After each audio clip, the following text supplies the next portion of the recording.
اعوذ باللہ من الشیطان الرجیم بسم اللہ الرحمن الرحیم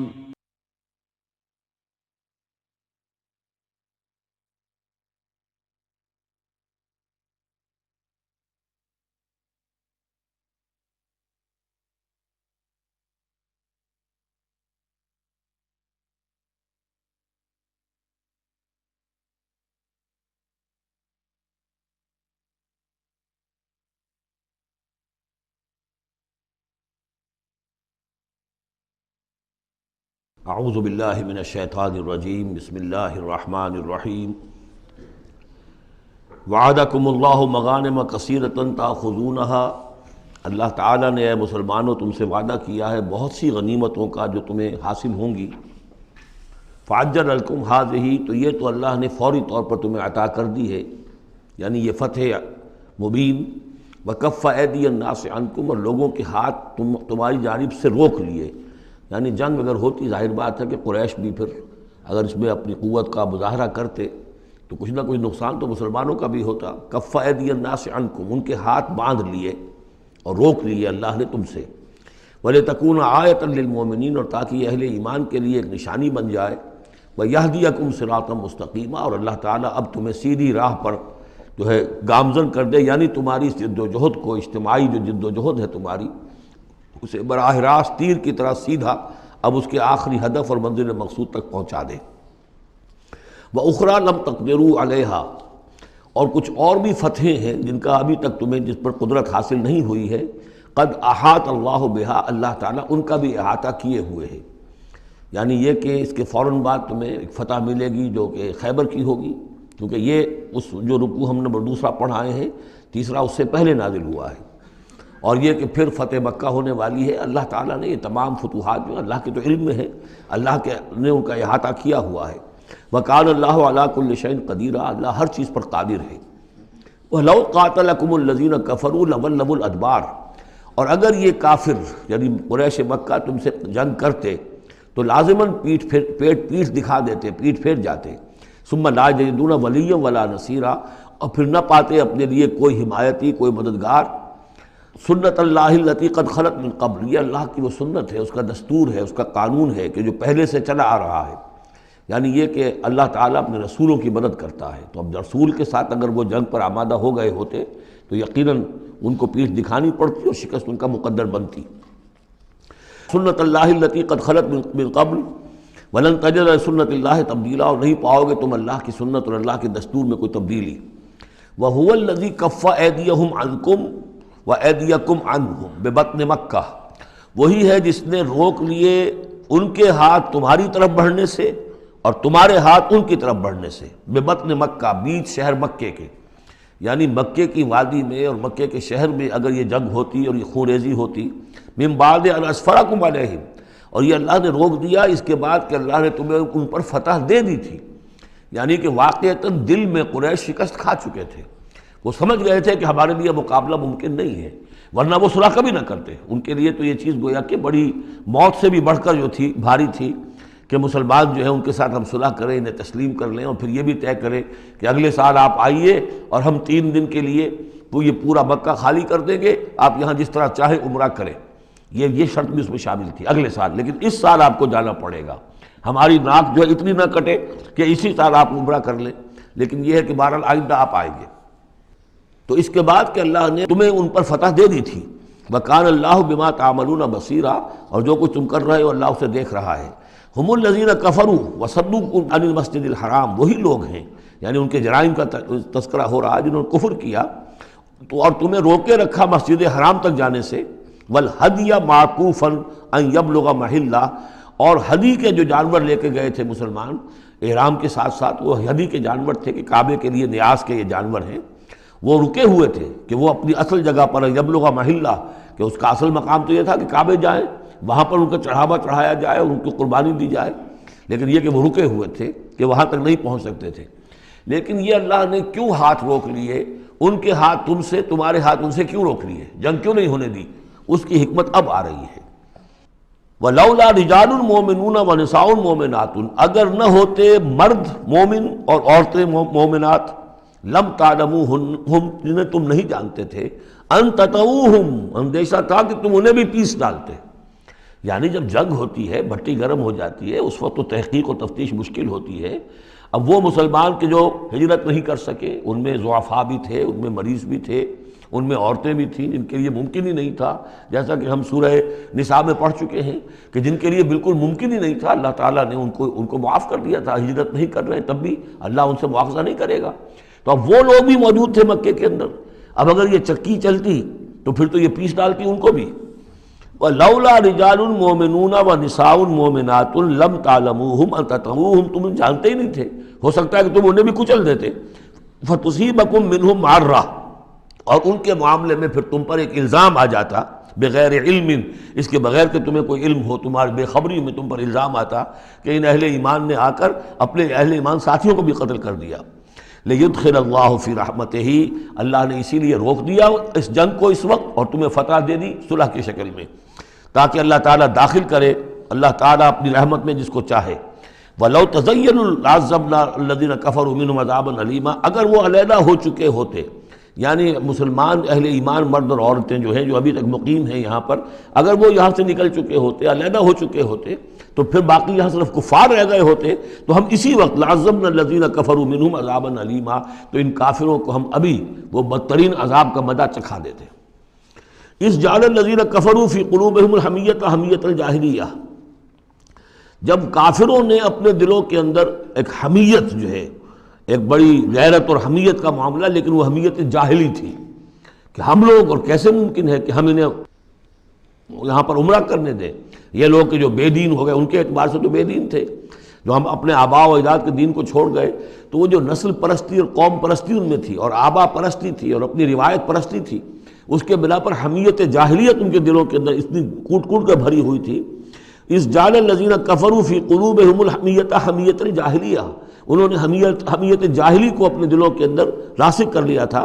فانزل اللہ سکینتہ علی رسولہ وعلی المؤمنین، تو اللہ تعالیٰ نے اپنا طرف سے سکون نازل فرما دیا اپنے رسول پر صلی اللہ علیہ وسلم اور اہل ایمان پر. وَأَلْزَمَهُمْ كَلِمَةَ التَّقْوَىٰ، اور اللہ تعالیٰ نے ان پر لازم کر دیا تقویٰ کی بات کو، یعنی اللہ تعالیٰ نے تقویٰ کو ان پر لازم کر دیا. وَكَانُوا أَحَقَّ بِهَا، یقیناً وہ تقویٰ کے زیادہ حقدار بھی ہیں، وَأَهْلَهَا، اور واقعتاً تقویٰ کے اہل ہیں، ان کے اندر تقویٰ موجود ہے. وَكَانَ اللَّهُ بِكُلِّ شَيْءٍ عَلِيمًا، اور یقیناً اللہ تعالیٰ ہر چیز کا علم رکھتا ہے. لَقَدْ صَدَقَ اللَّهُ رَسُولَهُ الرُّؤْيَا بِالْحَقِّ، اب ایک شبہ کا ازالہ ہو رہا ہے کہ کچھ لوگوں کو یہ خیال پیدا ہوا ہوگا کہ رسول کا تو خواب بھی سچا ہوتا ہے اور وحی کے درجے میں ہے. حضور نے ہمیں فرمایا تھا کہ میں نے خواب دیکھا ہے کہ ہم عمرہ کر رہے ہیں تو چلو، اور یہاں ہم عمرہ نہیں کر سکے تو رسول کا خواب جھوٹا ہو گیا. یہ اگر شک کسی کے دل میں پیدا ہوا تو اس کو ظاہر کر رہے ہیں کہ رسول کا خواب جھوٹا نہیں ہوا. یعنی یہ کہ اس میں جب حضور سے پوچھا بھی گیا، آپ نے تو فرمایا تھا کہ ہم عمرہ کریں گے، تو آپ نے فرمایا تھا یہ میں نے کب کہا تھا کہ اسی سال ضرور کریں گے، عمرہ کریں گے. چنانچہ اگلے سال وہ عمرہ ہوا. سن 7 میں اسے عمرہ قضا کہتے ہیں، جو صلح حدیبیہ میں طے ہو گیا تھا کہ اگلے سال آپ آئیے عمرہ کیجئے. تو عمرہ قضا جو ہے، یہ عمرہ چونکہ رہ گیا تھا، درمیان میں ہی بند ہو گیا، تو عمرہ قضا، اس عمرے کی قضا اگلے سال جو ہے سن 7 میں آپ نے دی. اور 3 دن تک قریش نے مکے کو خالی کر دیا، پہاڑوں پر چڑھ گئے، اور مسلمان 3 دن تک مکے کے اندر مقیم رہے. انہوں نے اپنے اطمینان سے عمرہ ادا کیا. تو فرمایا لقد صدق اللہ رسولہ الرؤیا بالحق، اللہ نے بالکل سچا دکھایا خواب اپنے رسول کو، اس میں قطعاً کسی جھوٹ کا شائبہ نہیں. لَتَدْخُلُنَّ الْمَسْجِدَ الْحَرَامَ إِنْ شَاءَ اللَّهُ آمِنِينَ مُحَلِّقِينَ رُؤُوسَكُمْ وَمُقَصِّرِينَ لَا تَخَافُونَ، تم اے مسلمانوں لازماً داخل ہوگے مسجد حرام میں انشاءاللہ پورے امن کے ساتھ، آمنین بے کھٹ کے، محلقین رؤوسکم ومقصرین، اپنے سروں کو حلق بھی کراؤ گے اور قصر بھی کراؤ گے. سر منڈوا دینا احرام کھولتے ہوئے یہ گویا کہ حلق ہے، اور چھوٹے بال کر دینا یہ قصر ہے. تو محلقین رؤوسکم ومقصرین لا تخافون، اور تمہیں کوئی اندیشہ نہیں ہوگا. یعنی جو ہو گیا اگلے سال کہ بالکل مکہ خالی، کوئی اندیشہ نہیں، کوئی مٹ بھیڑ نہیں، کسی طرف سے کوئی تانا نہیں، کوئی بری بات بھی سننے میں نہیں آئی، اور وہ سب لوگ جو ہیں وہ رہے اپنے پہاڑوں کے اوپر. فعلم ما لم تعلموا، تو اللہ جانتا ہے جو تم نہیں جانتے. فجعل من دون ذلك فتحا قریبا، تو اس کے بعد اللہ تعالیٰ نے ایک بڑی فتح رکھی ہے قریب. یعنی یہ کہ اس کے فوراً بعد اس سے ورے، اس لیے کہ اس عمرہ قضا سے پہلے فتح خیبر ہوئی ہے، اور بہت جو مغانم کا تذکرہ ہو رہا ہے اس میں جو غنیمت آئی ہے بہت نمایاں، وہ غزوہ خیبر کی ہے۔ ایک تو یہ کہ یہودیوں کا گڑھ تھا، بہت مالدار تھے، پھر یہاں سے جو گئے تھے 2 قبیلے نکل کر گئے تھے، وہ بھی اکثر ان میں سے وہیں آباد ہو گئے تھے، تو وہ ان کی بڑی جمعیت تھی وہاں پر، اور یہودی ویسے مالدار ہوتے ہیں، تو وہاں پہ جو غنیمت ملی ہے مسلمانوں کو، اس کے طرف اشارہ ہو رہا ہے۔ اللہ تعالیٰ نے اس سے پہلے کہ تم عمرہ قضا ادا کرو، اور جب تم داخل ہوگے مسجد حرام، اس سے پہلے جو ہے اللہ تعالیٰ تمہیں فتح دے گا، نصیب کرے گا۔ اب وہ آیت آ گئی، هو الذی ارسل رسولہ بالہدی ودین الحق لیظہرہ علی الدین کلہ، یعنی یہ جو سلسلہ اب جا رہا ہے، صراط مستقیم، سیدھا راستہ، کس منزل کی طرف جا رہا ہے؟ دنیا میں مسلمانوں تمہاری جد و جہد کی منزل کیا ہے؟ اللہ کے دین کا غلبہ، اس لیے کہ ہم نے اپنے رسول کو بھیجا ہی اس کام کے لیے۔ یہ سورہ توبہ میں آیت ہم پڑھ چکے ہیں، فرق صرف یہ ہے کہ وہاں پر تھا هو الذی ارسل رسولہ بالہدی ودین الحق لیظہرہ علی الدین کلہ ولو کرہ المشرکون، یہاں آخری حصہ ہے وکفی باللہ شہیدا، لیکن سورہ توبہ والی آیت جوں کی تم پھر سورہ صف میں آ جائے گی، وہ بھی اب زیادہ دور نہیں رہی ہے، وہ بھی ہم جلدی پڑھیں گے۔ تو اللہ نے تو بھیجا ہے اپنے رسول کو صلی اللہ علیہ وسلم الہدا دے کر، یعنی قرآن حکیم جو ہدایت کاملہ ہے، نو انسان را پیام آخری حامل او رحمت للعالمین، هو الذی ارسل رسولہ بالہدی ودین الحق، اور دین حق دے کر بھیجا ہے۔ یہ دین کی بات کیجئے، اب دیکھیے، الدین ان اقیم الدین، اللہ کے دین کو قائم کرو۔ ام لہم شرکاء شرعوا لہم من الدین ما لم یأذن بہ اللہ، کیا ان کے شریکوں نے بھی کوئی دین دیا ہے انہیں؟ اللہ نے انہیں دین حق دیا ہے، اور دین حق اس لیے دیا ہے کہ اسے غالب کرے کل کے پورے نظام زندگی کے اوپر، پورے نظام زندگی پر۔ وہی ہے جس نے بھیجا ہے اپنے رسول کو صلی اللہ علیہ وسلم بالہدا، ہدایت دے کر، قرآن دے کر، ودین الحق، اور سچا دین، حق دین، عادلانہ نظام زندگی دے کر، لیظہرہ علی الدین کلہ، تاکہ وہ غالب کریں اسے کل کے کل نظام زندگی پر، وکفی باللہ شہیدا، اور کافی ہے اللہ مدد کے لیے۔ عام طور پر ترجمہ یہاں پر گواہ کا کیا گیا ہے، آپ نے دیکھا ہوگا، لیکن یہاں اس لفظ شہید کا مطلب جو مدد کے ہے۔ اس کے لیے یہ کہ نوٹ کیجئے جو سورہ بقرہ کے 30 رکوع میں آیا تھا، فَإِن كُنتُمْ فِي رَيْبٍ مِّمَّا نَزَّلْنَا عَلَىٰ عَبْدِنَا فَأْتُوا بِسُورَةٍ مِّن مِّثْلِهِ وَادْعُوا شُهَدَاءَكُم مِّن دُونِ اللَّهِ إِن كُنتُمْ صَادِقِينَ، بلا لو اپنے مددگاروں کو اللہ کے سوا اگر تم سچے ہو۔ تو چونکہ اصل میں شہیدہ کے معنی تو ہے حاضر ہونا، شہیدہ یشہدو، کسی کی موجودگی اور حاضری، جو موجود ہوتا ہے وقوع پر وہی صحیح گواہی دینے کا اہل ہے، اس لیے اس کے معنی گواہی کے پیدا ہو گئے، اور جو موجود ہو وہی آپ کی مدد بھی کر سکتا ہے، اس لیے اس کے معنی مددگار کے بھی ہیں۔ آپ کا کوئی دوست ہے، بڑا آپ کا بہی خواہ ہے، لیکن جب آپ پر کوئی ستم ہو رہا تھا، ظلم ہو رہا تھا، زیادتی ہو رہی تھی، وہ موجود ہی نہیں تھا بیچارہ، وہ کیا کرے گا؟ آپ کی مدد نہیں کر سکتا۔ تو مددگار بھی معنی ہے لفظ شہید کے۔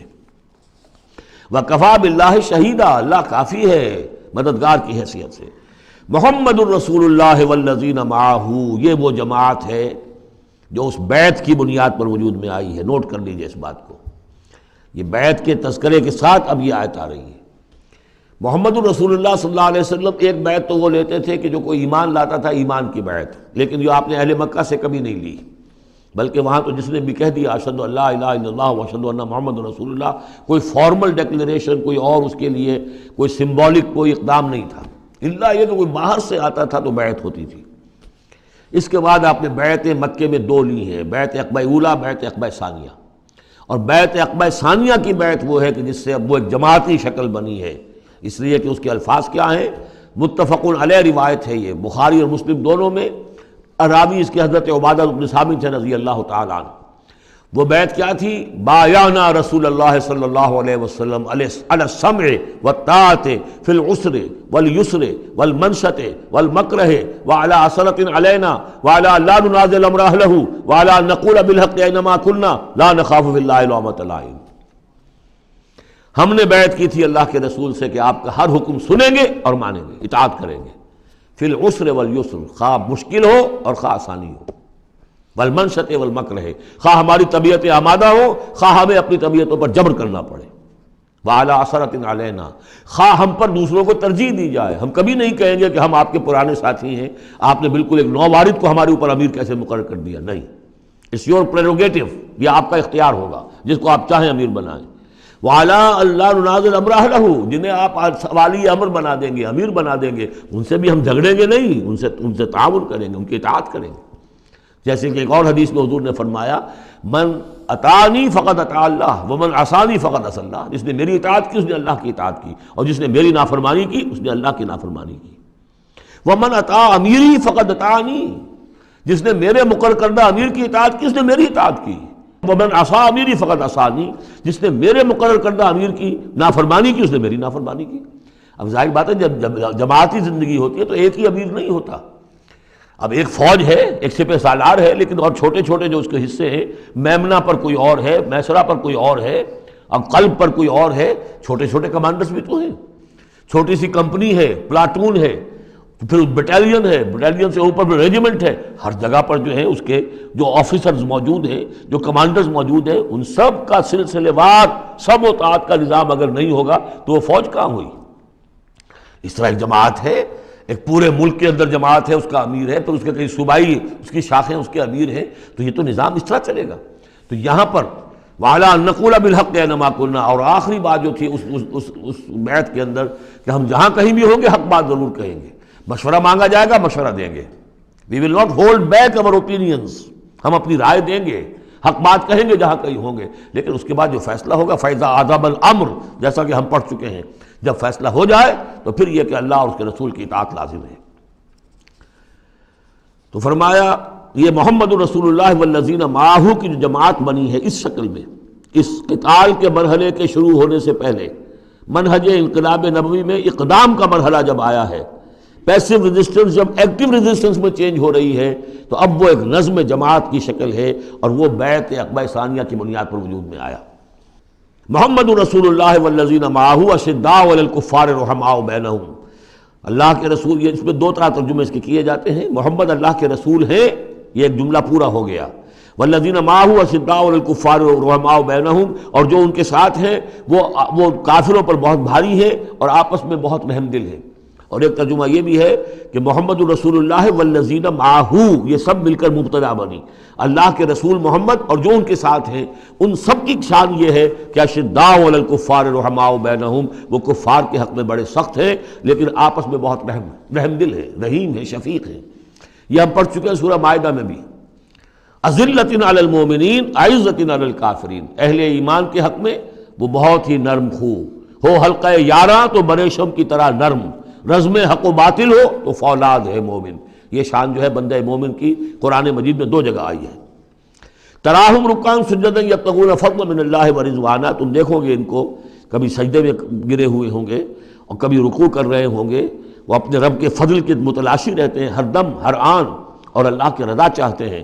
سیماہم فی وجوہہم من اثر السجود، اور ان کی جو نشانی ہے وہ ان کے چہروں میں جو اثرات پیدا ہوتے ہیں سجدے سے عام طور پر تو خیال یہ ہوتا ہے کہ یہی جو گھٹا پڑ جاتا ہے یہی سجدے کا نشان ہے، لیکن اس کے علاوہ بھی نمازیوں کے چہرے میں ان کی نماز کی ایک کیفیت ہوتی ہے، نورانیت ہوتی ہے کہ جو ان کے چہروں کے اندر موجود ہوتی ہے۔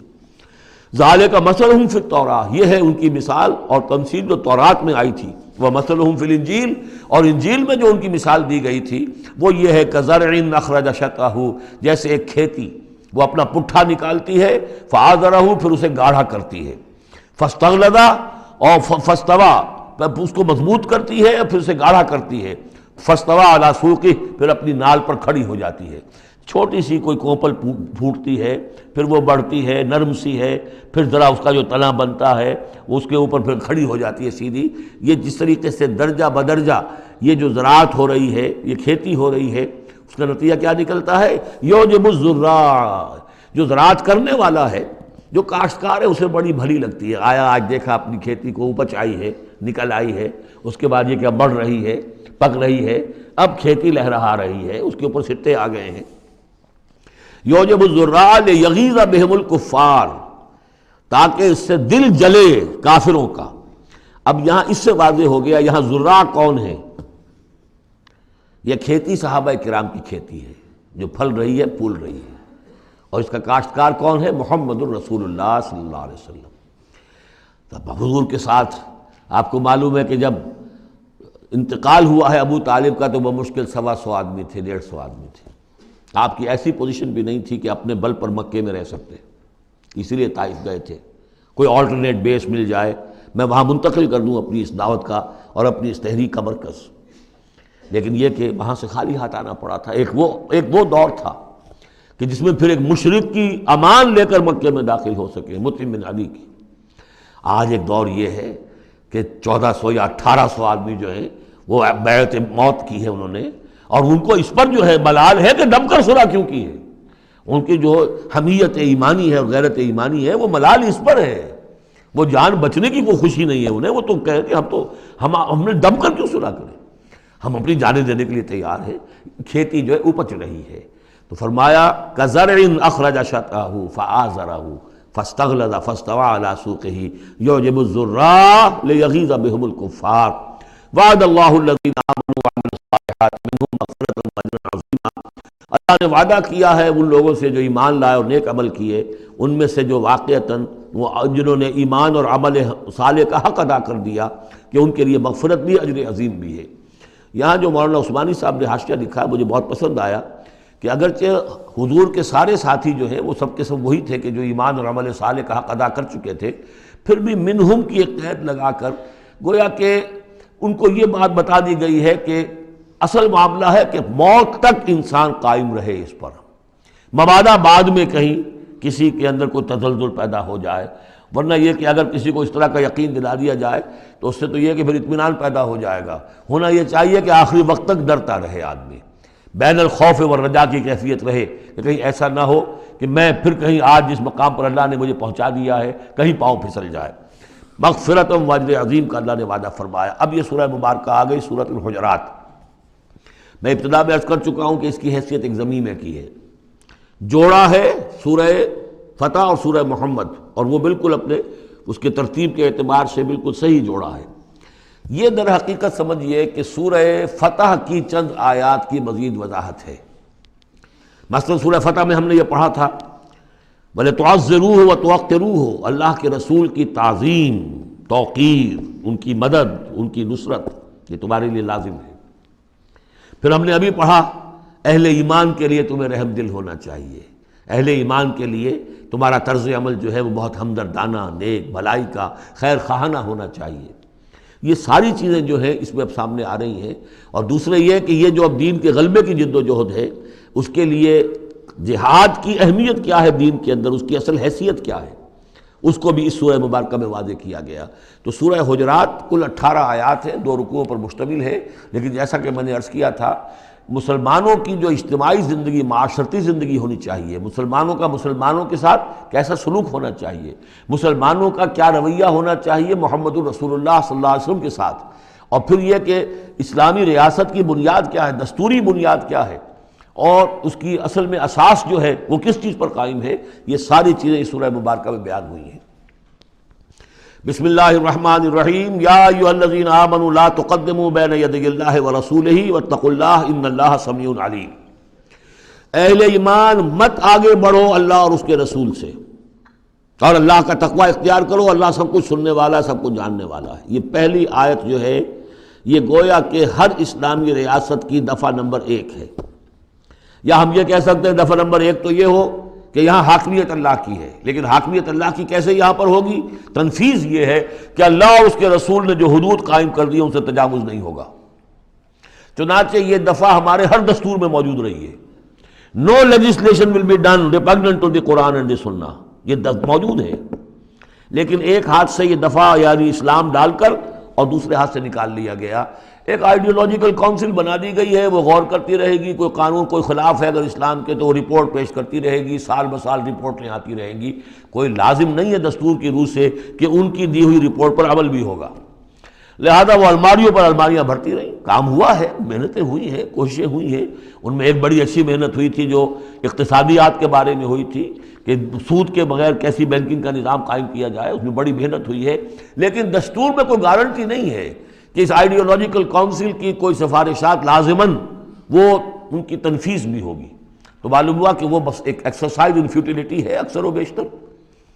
تو فرمایا پہلی بات تو یہ طے کر لو کہ اللہ کا حکم اور اس کے رسول کا حکم، کتاب اور سنت، no legislation can be done here repugnant to the book of Allah Quran and the Sunnah of the profit صلی اللہ علیہ وسلم۔ یہ ہے اصل الاصول، یہ ہے دفعہ، کہ اس دفعہ سے اب یہ ریاست اسلامی بن گئی کہ جو بھی لیجسلیٹو باڈی آپ بنائیں، اسے آپ پارلیمنٹ کہیں، اسے مجلس ملی کہیں، اسے آپ کانگریس جو چاہیں کہیں، اس کی لیجسلیٹو اتھارٹی جو ہے وہ لمیٹڈ ہے، limited by the injunctions of the Quran and the Sunnah. اس دائرے کے اندر اندر وہ قانون سازی کر سکتے ہیں، اس لیے کہ اس دائرے کے اندر اندر جو کچھ ہے وہ مباح ہے، اور مباح کے اندر آپ اکثریت کے ساتھ فیصلہ کر لیجئے۔ کسی دعوت میں آپ کر رہے ہیں، مہمان بلا رہے ہیں، اس میں مشروب کون سا سرو کیا جائے، اس میں روح افزا شربت پلایا جائے یا کوئی 7 اپ پلایا جائے یا کیا کیا جائے، اب اس کو آپ وہ بھی مباح ہے وہ بھی مباح ہے، اب کثرت رائے سے فیصلہ کر لیجیے۔ لیکن کثرت رائے کیا 100% رائے بھی اللہ کے کسی حکم میں ترمیم نہیں کر سکتی، وہ تو دائرہ ہے، اس دائرے کے اندر اندر رہنا ہے، جس کو کہ ایک حدیث سے حضور نے بہت عمدگی سے واضح کیا ہے۔ آپ نے فرمایا مثل المومن کا مثل الفرس فی عقیتہ، مومن کی مثال ایسی ہے جیسے کہ گھوڑا جو بندھا ہوا ہے کھوٹے کے ساتھ۔ ظاہر بات ہے مومن میں جو اللہ کو مانتا ہے تو اللہ کے حکم سے بندھ گیا، رسول کو مانتا ہے رسول کے فرمان سے بندھ گیا، قرآن کو مانتا ہے تو قرآن کے احکام سے بندھ گیا۔ تو ایک آدمی وہ ہے مادر پدر آزاد ہے، نہ اللہ کو جانے نہ رسول کو جانے نہ کسی آسمانی ہدایت کو مانے، وہ جو چاہے قانون بنائے، وہ سوڈمی کو بھی جائز قرار دے دیں، ہومو سیکشولیٹی کو بھی جائز قرار دے دیں، 2 مردوں کی شادی کو جائز قرار دے دیں، لیگل سٹیٹس دے دیں، ان کی مرضی ہے جو چاہے کریں، لیکن مسلمان تو پابند ہوتا ہے۔ تو پہلی یہ آیت جو ہے انتہائی اہم ہے، اور گویا کہ اس کی ترجمانی ہے جو پاکستان کے دستور میں وہ الفاظ لکھے ہوئے ہیں، no legislation can be done here repugnant to the Quran and Sunnah۔ یا ایھا الذین آمنوا لا تقدموا بین یدی اللہ ورسولہ واتقوا اللہ ان اللہ سمیع علیم۔ اس کے بعد جو آ رہی ہیں 4 آیتیں، یہ خاص طور پر حضور کے ساتھ کیا طرز عمل ہونا چاہیے۔ دستوری بنیاد اسلامی ریاست کی یہ آ گئی، اللہ اور اس کے رسول کے احکام کی اطاعت، لیکن ایک ہماری ثقافت، ہماری تہذیب، ہمارے کلچر کی ایک بنیاد ہے، اور وہ بنیاد کیا ہے؟ حضور کی تعظیم، حضور سے محبت، حضور کے نقش قدم کی پیروی، آپ کے سرتابی نہ کرنا، آپ کے آواز کے مقابلے میں اپنی آواز بلند نہ کرنا۔ اب یہ آرام یہ ہے وہ توقروہ و تعزروہ، یہ گویا کہ اس کی شرح ہے۔ یا ایھا الذین آمنوا لا ترفعوا اصواتکم فوق صوت النبی، اہل ایمان اپنی آواز کبھی بلند نہ کرنا نبی کی آواز پر، ولا تجہروا لہ بالقول کجہر بعضکم لبعض، اور جس طرح تم آپس میں بلند آواز سے ایک دوسرے سے بات کر لیتے ہو، ایسی حرکت کوئی نبی کے ساتھ نہ کر بیٹھنا۔ ان تحبط اعمالکم، مبادا تمہارے سارے اعمال حبط ہو جائیں۔ تم سمجھو گے میں نے کوئی گناہ کبیرہ تو نہیں کیا ہے، میں نے چوری نہیں کی، ڈاکہ نہیں ڈالا، زنا نہیں کیا، کچھ نہیں کیا، لیکن نہیں، گستاخانہ طرز عمل نبی کی شان میں یہ تمہارے سارے کاموں کو حبط کر دے گا، اکارت کر دے گا۔ وانتم لا تشعرون، تمہیں پتہ بھی نہیں چلے گا۔ ان الذین یغضون اصواتهم عند رسول اللہ اولئک الذین امتحن اللہ قلوبهم للتقوی، ایک چیز کو ایک منفی انداز میں بھی کہا، اب یہ کہ مثبت انداز میں، شاباش دینے کے انداز میں، بے شک وہ لوگ جو اپنی آوازیں پست رکھتے ہیں رسول اللہ کے سامنے، یہی وہ لوگ ہیں کہ جن کے دلوں کو اللہ نے چن لیا ہے، امتحان کر کے جانچ پرکھ کر چن لیا ہے، اختیار کر لیا ہے تقوی کے لیے۔ اب ان کے دلوں میں اللہ تعالیٰ تقوی زیادہ سے زیادہ پیدا کر دے گا۔ لہم مغفرۃ واجر عظیم، ان کے لیے مغفرت ہے اور بہت بڑا اجر ہے۔ ان الذین ینادونک من وراء الحجرات اکثرهم لا یعقلون، یہ بھی ایک سوء ادب تھا، اور یہ ویسے بھی عام معاشرت کے اعتبار سے بھی سوء ادب ہے۔ وہ لوگ آتے تھے بدو باہر سے، اب حضور کا اپنے معمولات تھے، کس وقت آپ کو برآمد ہونا ہے اپنے حجرے سے، اور وہ باہر سے کھڑے ہو گئے، یا محمد اخرج علینا، آئیے ذرا باہر تشریف لائیے۔ فرمایا ان الذین ینادونک من وراء الحجرات، بے شک وہ لوگ جو آپ کو پکارتے ہیں دیواروں کے پیچھے سے، حجرات کے باہر سے، اکثرهم لا یعقلون، ان میں سے اکثر وہ ہے جو عقل نہیں رکھتے۔ وَلَوْ أَنَّهُمْ صَبَرُوا، اگر وہ صبر کرتے حتیٰ تخرج الیہم، کہ آپ خود برآمد ہوتے اپنی حجرے سے، تشریف لاتے باہر، لَكَانَ خَيْرًا لَهُمْ، یہ ان کے حق میں بہت بہتر تھا۔ وَاللَّهُ غَفُورٌ رَحِيمٌ، اللہ غفور اور رحیم ہے۔ یہ انہوں نے جان بوجھ کے گستاخی نہیں کی، یہ صرف بدو ہوتے تھے، اور ظاہر بات ہے وہ مہذب لوگ نہیں تھے، اس حوالے سے ان کے ہاں جو بھی تھا، اور عرب کا بدو وہ تو یوں سمجھیے کہ بہت ہی زیادہ ان آداب وغیرہ سے بہت ناواقف، بہت دور، تو اس لیے انہوں نے کہا کہ اگرچہ انہوں نے کی ہے یہ زیادتی، لیکن اللہ غفور ہے اور رحیم ہے، بخشنے والا ہے، آئندہ اس کا اعادہ نہ ہو۔ اس کے بعد 8 احکام آ رہے ہیں مسلمان معاشرے کو مضبوط اور مربوط رکھنے کے لیے، اس لیے کہ اقامت دین کی جد و جہد، غلبہ دین کی جد و جہد، اگر یہ جماعت مضبوط نہیں ہے، مستحکم نہیں ہے، مربوط نہیں ہے، تو ظاہر بات ہے جدوجہد کمزور ہوگی. اور اس کے اندر رکھنے کہاں سے پیدا ہو سکتے ہیں؟ 2 بڑے حکم اور 6 چھوٹے حکم. ویسے وہ چھوٹے کس وجہ سے کہہ رہا ہوں وہ بھی میں آپ سے عرض کر دوں گا. اس لیے کہ وہ ایک آیت میں 3 جمع کیے، اور یہاں پہلے جو 2 بڑے حکم آ رہے ہیں ان کے لیے مستقل آیات نازل ہوئی. بڑے احکام میں سے پہلا کیا ہے؟ یا ایھا الذین آمنوا ان جاءکم فاسق بنبأ فتبینوا ان تصیبوا قوما بجہالۃ فتصبحوا علی ما فعلتم نادمین. اہل ایمان اگر تمہارے پاس کوئی فاسق شخص آئے جو متقی نہیں ہے، وہ آئے کوئی بڑی خبر لے کر، اطلاع لے کر، فتبینوا تو تحقیق کر لیا کرو، اس کی خبر پر کوئی اقدام نہ کر گزرنا. ہو سکتا ہے وہ غلط بات بتا رہا ہو تمہیں کہ فلاں قبیلہ جو ہے حملے کی تیاری کر رہا ہے، تو تم پہلے اسے پری ایمپٹ کرنے کے لیے فوری طور پر تم حملہ کر دو. نہیں، فتبینوا تحقیق کر لیا کرو. ان تصیبوا قوما بجہالۃ، مبادا تم جا پڑو کسی قوم پر نادانی میں، حملہ کر بیٹھو کسی قوم کے اوپر، کسی قبیلے کے اوپر نادانی میں، فتصبحوا علی ما فعلتم نادمین، اور پھر تمہیں ہونا پڑے جو کچھ کہ تم نے کیا ہو اس پر نادم. اس لیے یہ کہ افواہوں پر کوئی اقدام نہ کیا جائے. ہاں خبر لانے والا صدیق اکبر ہو رضی اللہ تعالیٰ عنہ، بات دوسری ہے. لیکن یہ کہ جو شخص جو ہے قابل اعتماد نہیں ہے، اس کا کردار، اس کی زندگی جو ہے اس طرح کی نہیں ہے، تو اس کے بارے میں اس کی رائے ہوئی کسی خبر پر فوراً کوئی اقدام درست نہیں ہوگا. اس کی پوری طرح تحقیق کرو، تفتیش کرو. اور ایسا ہی ہوتا ہے اکثر و بیشتر کہ یہ جو افواہوں کے اوپر اقدام کر دیے جاتے ہیں، ان سے بڑے بڑے جھگڑے شروع ہو جاتے ہیں، بڑی بڑی جنگیں شروع ہو جاتی ہیں. وَاعْلَمُوا أَنَّ فِيكُمْ رَسُولَ اللَّهِ، اور دیکھو تمہارے مابین اللہ کے رسول ہیں. یہ اس سے کیا مراد ہے؟ یعنی محمد صلی اللہ علیہ وسلم اللہ کے رسول ہیں، لیکن یہ تم میں سے بعض خواتین کے شوہر بھی ہیں، بعض اشخاص کے داماد بھی ہیں، بعض کے خسر بھی ہیں. یہ رشتے ہیں کہ نہیں؟ بعض کے بھتیجے بھی ہیں. تو اگرچہ ان کے رشتے ہیں، لیکن ازواج کو بھی سمجھنا چاہیے کہ یہ صرف میرے شوہر نہیں، یہ اللہ کے رسول ہیں. بڑا فرق ہوگا اگر صرف شوہر سمجھ کر کوئی معاملہ کیا، اور لیکن یہ کہ یہ حیثیت نگاہ میں نہ رہے کہ یہ اللہ کے رسول ہے. اگر حضرت ابو بکر اور حضرت عمر سمجھے ہمارا داماد ہے، داماد تو بیٹے کے برابر ہوتا ہے نا، نہیں، اللہ کا رسول. ان کی جو حیثیت تمہارے سامنے مقدم رہنی چاہیے وہ یہ کہ اللہ کے رسول ہے. وَاعْلَمُوا أَنَّ فِيكُمْ رَسُولَ اللَّهِ، یہ اللہ کے رسول ہیں اگرچہ محمد ابن عبداللہ، کوئی شک نہیں، لیکن اللہ کے رسول ہیں. لَوْ يُطِيعُكُمْ فِي كَثِيرٍ مِّنَ الْأَمْرِ، اگر وہ تمہارا کہنا مانا کرے اکثر معاملات میں، لَعَنِتُّمْ، تو تم مشکل میں پڑ جاؤ گے. تمہارا رویہ یہ ہونا چاہیے کہ یہ دیکھو وہ کیا چاہتے ہیں، ان کی منشا دیکھو. وَلَٰكِنَّ اللَّهَ حَبَّبَ إِلَيْكُمُ الْإِيمَانَ، لیکن اے محمد کے ساتھیوں، اے صحابہ رسول، اللہ نے تو تمہارے نزدیک ایمان کو بہت محبوب بنا دیا ہے. وَزَيَّنَهُ فِي قُلُوبِكُمْ، اسے تمہارے قلوب کے اندر کھبا دیا ہے. وَكَرَّهَ إِلَيْكُمُ الْكُفْرَ وَالْفُسُوقَ وَالْعِصْيَانَ، اور بہت ہی تمہارے نزدیک ناپسندیدہ بنا دیا ہے کفر کو بھی اور فسق کو بھی اور نافرمانی کو بھی. یہ صحابہ کرام کی شان میں بہت بڑی آیت ہے جو نازل ہوئی ہے قرآن میں. وَلَٰكِنَّ اللَّهَ حَبَّبَ إِلَيْكُمُ الْإِيمَانَ وَزَيَّنَهُ فِي قُلُوبِكُمْ وَكَرَّهَ إِلَيْكُمُ الْكُفْرَ وَالْفُسُوقَ وَالْعِصْيَانَ أُولَٰئِكَ هُمُ الرَّاشِدُونَ، یقیناً یہی لوگ ہیں جو صحیح راستے پر ہیں اور جو سعادت مند ہیں اور جو آخری کامیابی کو حاصل کریں گے.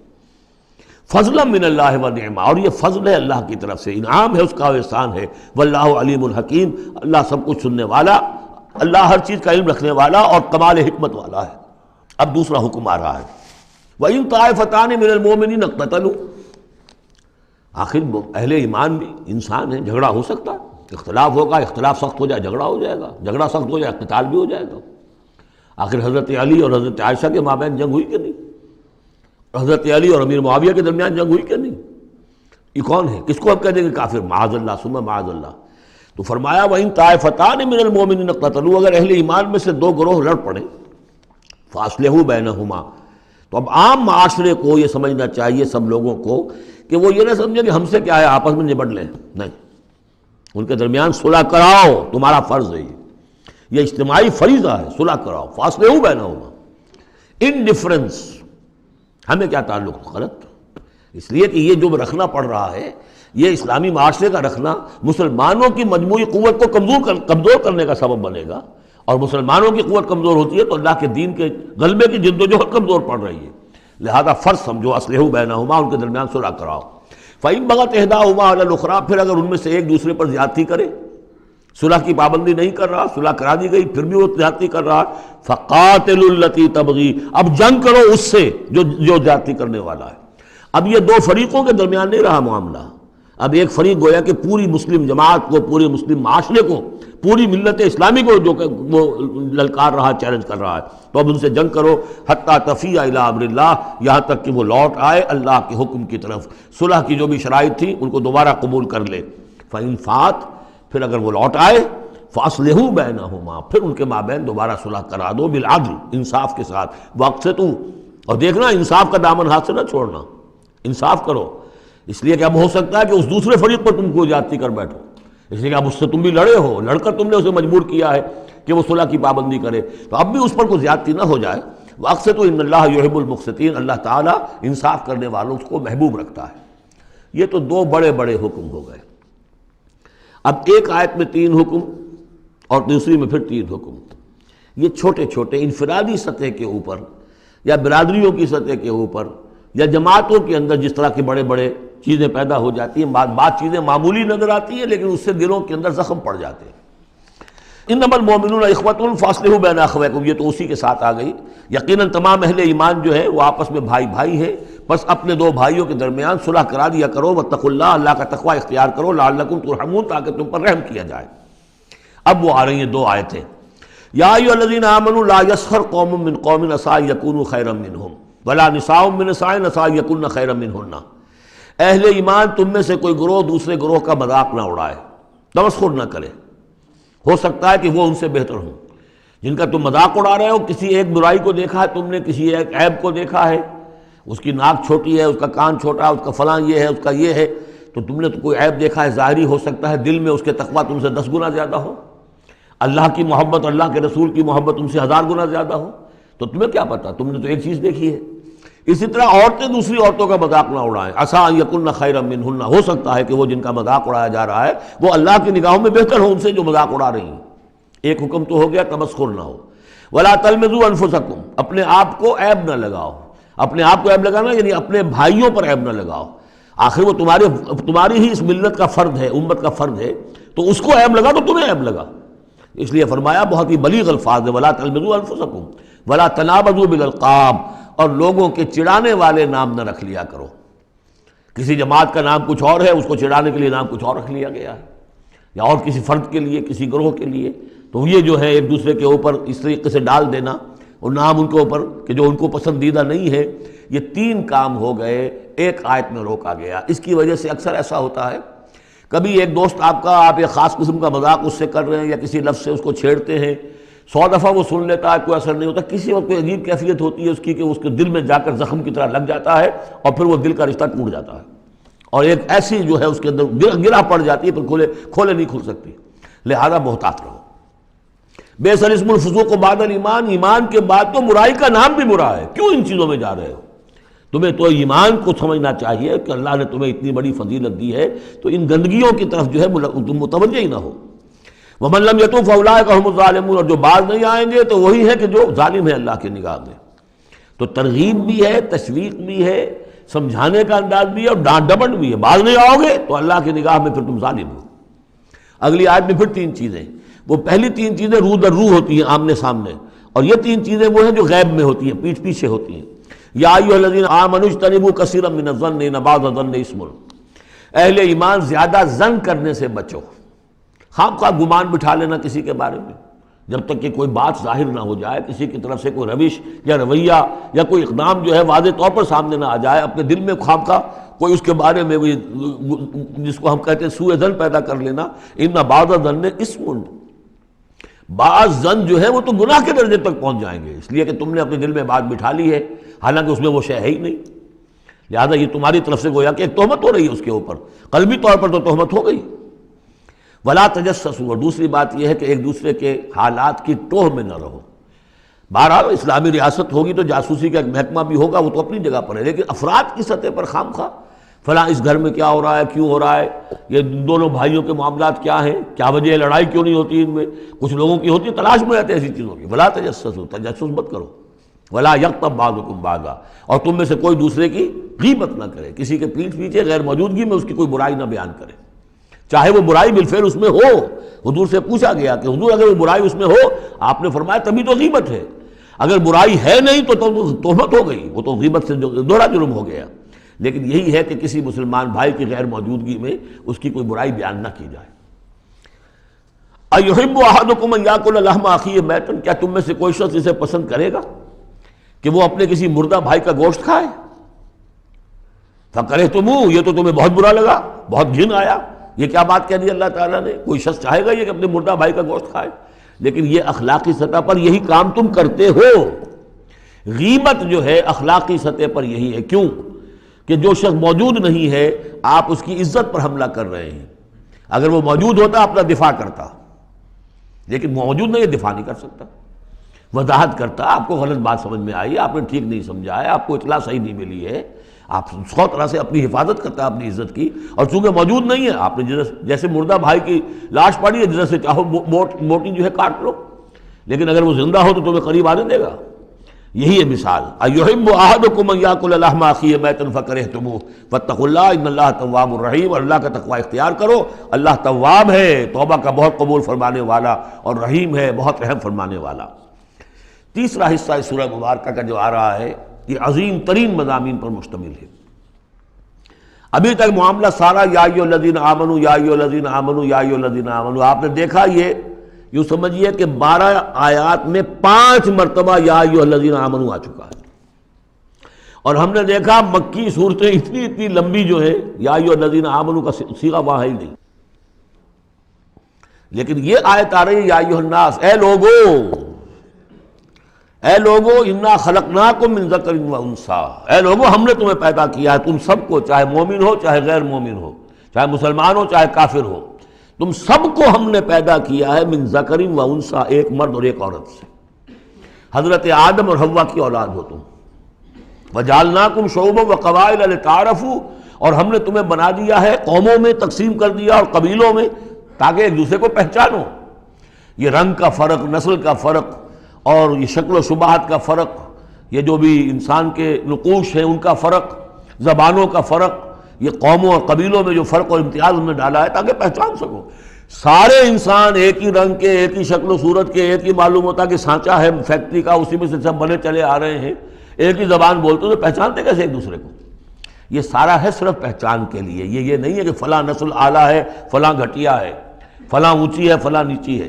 جیسا کہ آپ نے خطبہ دیا تھا جو آخری خطبہ ہے حجۃ الوداع کا، لا فضل لعربی علی عجمی ولا لعجمی علی عربی ولا لاحمر علی اسود ولا لاسود علی احمر الا بالتقوی، کسی عربی کو، کسی عرب کو عجمی پر کوئی فضیلت نہیں، کسی عجمی کو کسی عرب پر کوئی فضیلت نہیں، کسی سرخ رو کو کسی سیاہ فام پر کوئی فضیلت نہیں، کسی سیاہ فام کو کسی سرخ رو پر کوئی فضیلت نہیں۔ ہاں فضیلت ہے تو تقوی کی بنیاد پر ہے۔ ایچ جی ویلز نے اپنی history of a concise history of the world میں یہ پیسج کوٹ کر کے لکھا کہ اگرچہ اس سے پہلے بھی تاریخ انسانی میں human fraternity, equality and freedom, انسانی حریت و اخوت و مساوات کے واس تو بہت کہے گئے، لیکن یہ ہے کہ تاریخ انسانی میں یہ ماننا پڑتا ہے کہ پہلی مرتبہ ان اصولوں پر بالفعل ایک معاشرہ قائم کیا محمد نے صلی اللہ علیہ وسلم۔ حالانکہ دشمن ہے، اس نے حضور کی سیرت پر حملے کیے ہیں بالکل وہی اسی طرح کے جیسے رشدی نے کیے ہیں۔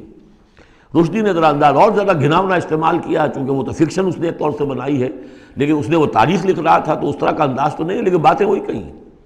اس کے باوجود کس بات کو ماننے پر مجبور ہو گیا کہ واقعہ یہ ہے کہ محمد نے، وہ تو رسول اللہ تو نہیں مانتا، کہ یہ ماننا پڑتا ہے کہ پہلی مرتبہ for the first time in history he established a society based on these principles of human fraternity, equality and freedom. اگرچہ جو تازہ ایڈیشن ہے اس کتاب کا concise history of the world, اس میں سے یہ پیسج نکال دیا ہے، اب تو ایڈیٹرز اور ہیں، البتہ پرانا ایڈیشن کہیں یونیورسٹی سے لیجیے، لائبریری سے، اور وہاں سے آپ کو وہ مل جائے گا پیسے۔ یا ایھا الناس انا خلقناکم من ذکر و انثی وجعلناکم شعوبا وقبائل لتعارفوا، یہ تعارف کے لیے، ان اکرمکم عند اللہ اتقاکم، یقیناً تم میں سب سے زیادہ باعزت اللہ کے نزدیک وہ ہے جو سب سے بڑھ کر متقی ہے۔ ان اللہ علیم خبیر، یقیناً اللہ تعالیٰ سب کو جاننے والا اور باخبر ہے۔ قالت الاعراب آمنا، اب ایک اور بہت اہم بات آ گئی۔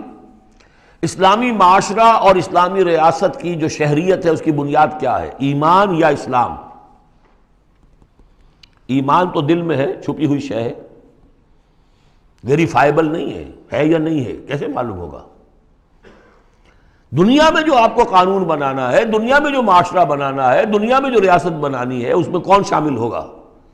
اس کی ساری بنیاد اسلام پر ہے، ایمان پر نہیں ہے۔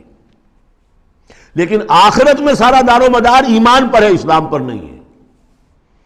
آپ جو ہیں یہاں کی ابھی سینسس ہوگا آپ کے ملک میں، آپ مسلم لکھا ہوا ہے آپ کے خانے میں مسلم، لیکن یہ کہ اس کی بنا پر اللہ کے ہاں چھوٹ نہیں ہو جائے گی، اللہ دیکھے گا ایمان بھی تھا کہ نہیں۔ ان اللہ لا ينظر الى صورکم ولا الى اموالکم ولکن ينظر الى قلوبکم واعمالکم، اللہ تمہاری صورتوں اور اموال کو نہیں دیکھتا، تمہارے دلوں اور اعمال کو دیکھتا ہے۔ تو یہ جو ایمان اور اسلام کا فرق ہے، اسلامی ریاست اسلامی معاشرے کی اس بحث میں اہم ترین ہے، اس کی بنیاد ایمان پر نہیں ہے، اسلام پر ہے۔ اس کے لیے بیان کیا کیا؟ قالت الاعراب آمنا، یہ بدو کہہ رہے ہیں ہم ایمان لے آئے۔ قل لم تؤمنوا، اے نبی ان سے کہہ دیجئے تم ہرگز ایمان نہیں لائے ہو۔ لم تؤمنوا ہے، یہ نفی جہاد باللم ہو رہی ہے، فعل مضارع پر لم لا کر تاکید ہو جاتی ہے۔ ما آمنتم نہیں، لم تؤمنوا، تم ہرگز ایمان نہیں لائے ہو، ولکن قولوا اسلمنا، یوں کہو کہ ہم اسلام لے آئے ہیں، ہم مسلمان ہو گئے، ہم نے اطاعت قبول کر لی۔ وَلَمَّا يَدْخُلِ الْإِيمَانُ فِي قُلُوبِكُمْ، ابھی تک ایمان تمہارے دلوں میں داخل نہیں ہوا۔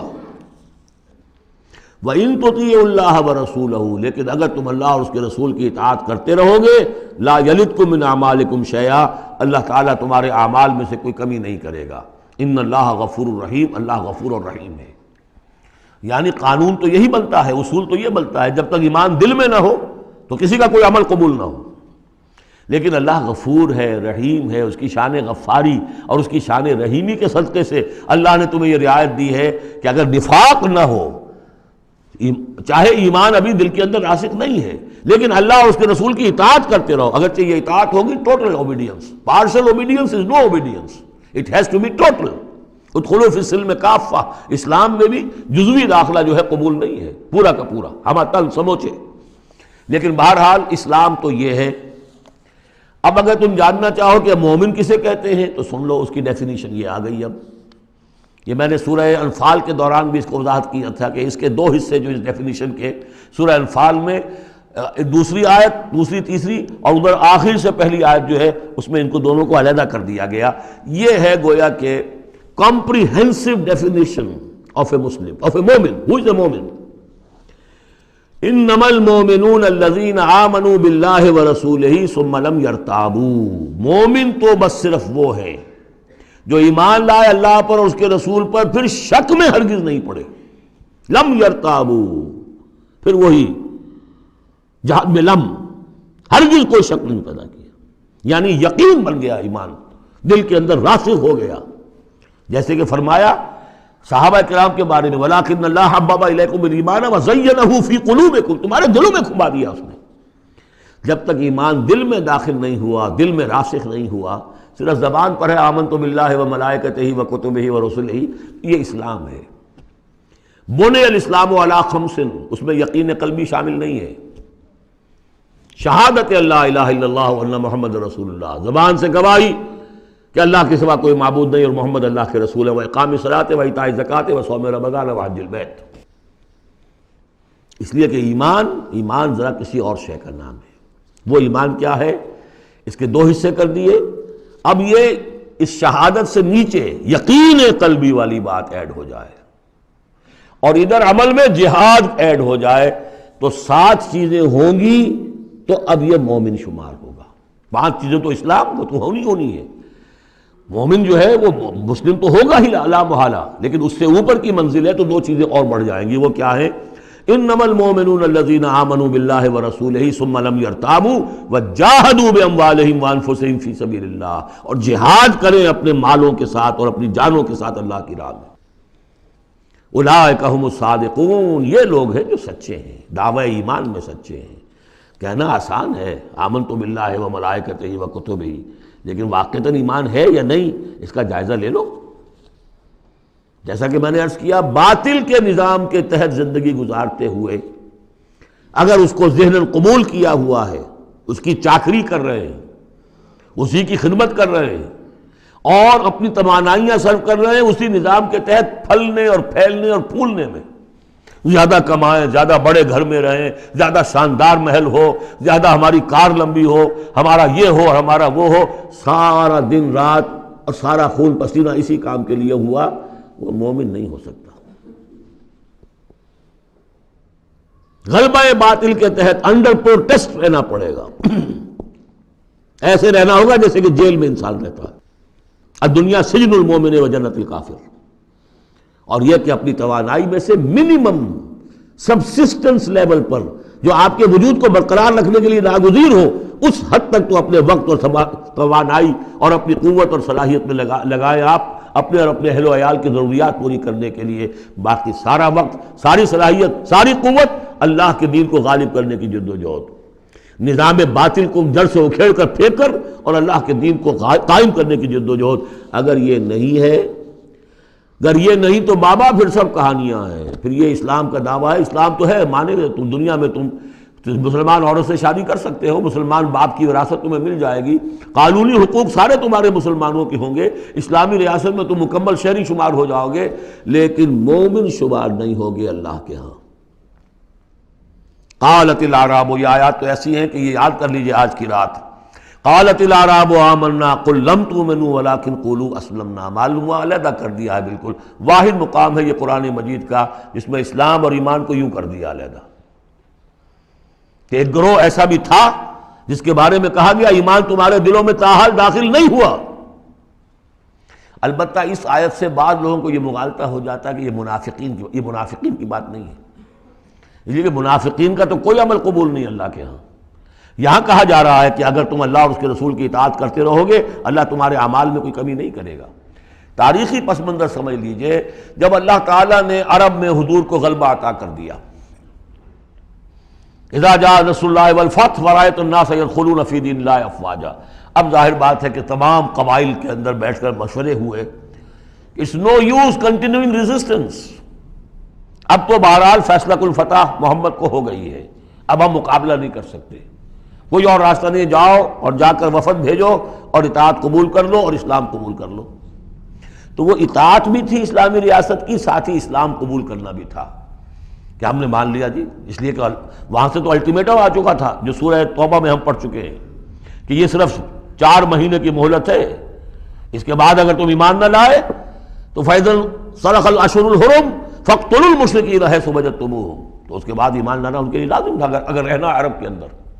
لیکن یہ کہ ان میں 3 طرح کے لوگ تھے، ایسے بھی یقیناً تھے جو خلوص دل سے ایمان لائے، ایسے بھی لوگ تھے جو دھوکہ دینے کے لیے ایمان لائے، جان بچانے کے لیے۔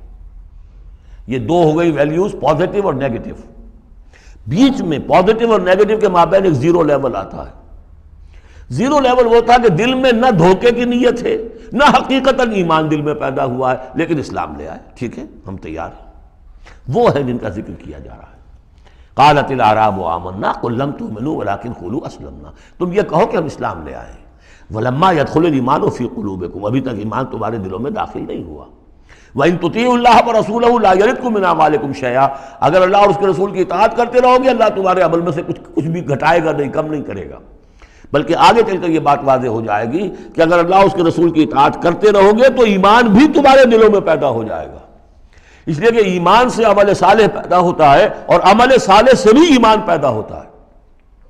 لیکن اگر تم جاننا چاہو، دل میں یہ امنگ پیدا ہو جائے، اللہ کرے کہ ہم میں سے ہر شخص کے دل میں یہ آج ارادہ اور امنگ پیدا ہو جائے، اور یہ وہ آرزو پیدا ہو جائے جس کے اوپر علامہ اقبال نے جو کہا ہے کہ آرزو اول تو پیدا ہو نہیں سکتی کہیں اور، ہو جائے تو مر جاتی ہے یا رہتی ہے خام۔ یہ آرزو کہ مجھے مومن رہنا ہے، جینا ہے، مرنا ہے، یہ آرزو اول تو پیدا مشکل سے ہوتی ہے، اور ہو جائے تو معاشرہ اس کو غذا نہیں دیتا، ہر 4 طرف سے اس کے خلاف آپ پر دباؤ پڑنا شروع، دماغ خراب ہو گیا، پاگل ہو گیا، فینیٹک ہے، یہ اپنا کیریئر چھوڑ رہا ہے، یہ اپنا کاروبار برباد کر رہا ہے، وہ فلاں یہ کر رہا ہے۔ تو ماحول جو ہے، ماحول میں آکسیجن نہ ہو تو پودا کیسے پروان چڑھے گا؟ تو اس لیے بہت مشکل کام ہے، الا یہ کہ خلوص نیت اور عزم مصمم ہو تو اللہ تعالیٰ کی طرف سے خصوصی توفیق اور تحصیل ہوتی ہے۔ تو آج آپ اس کو سامنے رکھ کر دل میں یہ آرزو لے کر اٹھیے کہ یہ ایمان اس ڈیفینیشن پر ہمیں پورے اترنا ہے، وہ ڈیفینیشن کیا ہے؟ انما المؤمنون الذین آمنوا باللہ ورسولہ ثم لم یرتابوا وجاہدوا باموالہم وانفسہم فی سبیل اللہ اولئک هم الصادقون۔ اس آیت کے شروع اور آخر دونوں میں اسلوب حصر ہے۔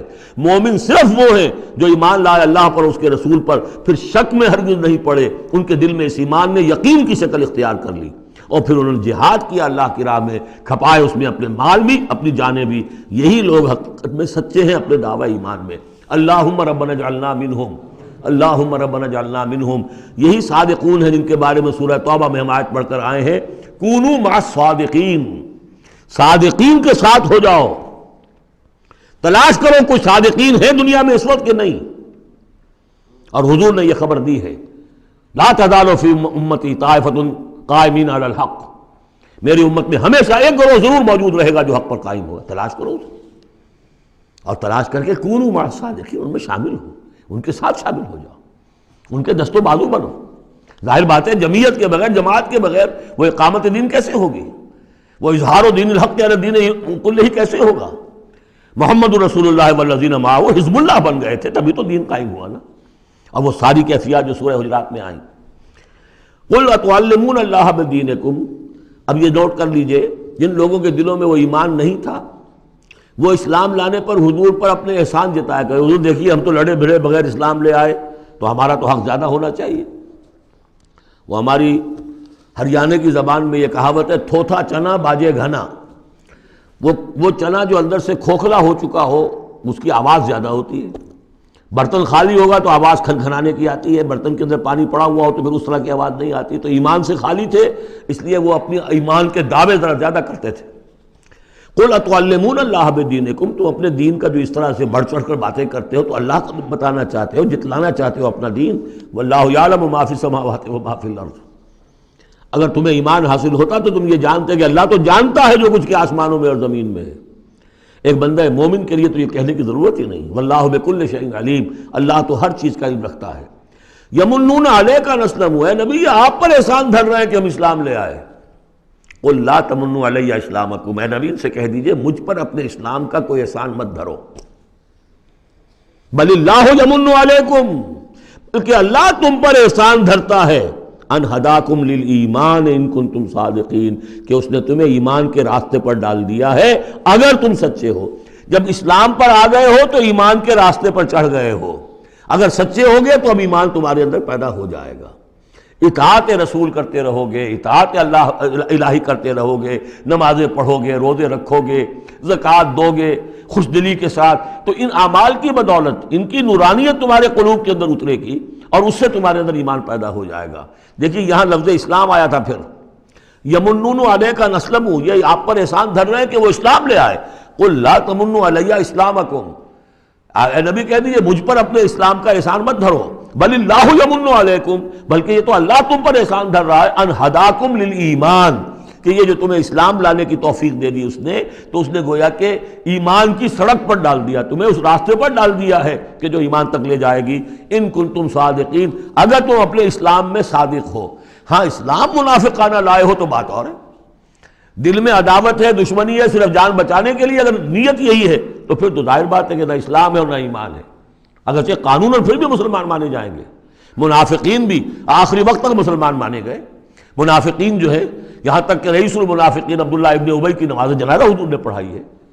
یہ تو غزوہ تبوک کے بعد ہوا، پھر کہ منافقین کو ننگا بھی کیا گیا، اور مسجد جو انہوں نے بنائی تھی مسجد ضرار وہ گرا بھی دی گئی، وہ سب کچھ ہوا بعد میں ہوا، پہلے نہیں۔ غزوہ تبوک تک کا معاملہ یہ تھا کہ پردہ پڑا ہوا تھا۔ بل اللہ یمن علیکم ان ہداکم للایمان ان کنتم صادقین ان اللہ یعلم غیب السماوات والارض، یقیناً اللہ تعالیٰ جانتا ہے آسمانوں اور زمین کی تمام چھپی ہوئی چیزیں، غائب اور غیب اللہ کے علم میں ہے۔ واللہ بصیر بما تعملون، اور جو کچھ تم کر رہے ہو اللہ اسے دیکھ رہا ہے۔ بارک اللہ لی ولکم فی القرآن العظیم ونفعنی وإیاکم بالآیات والذکر الحکیم۔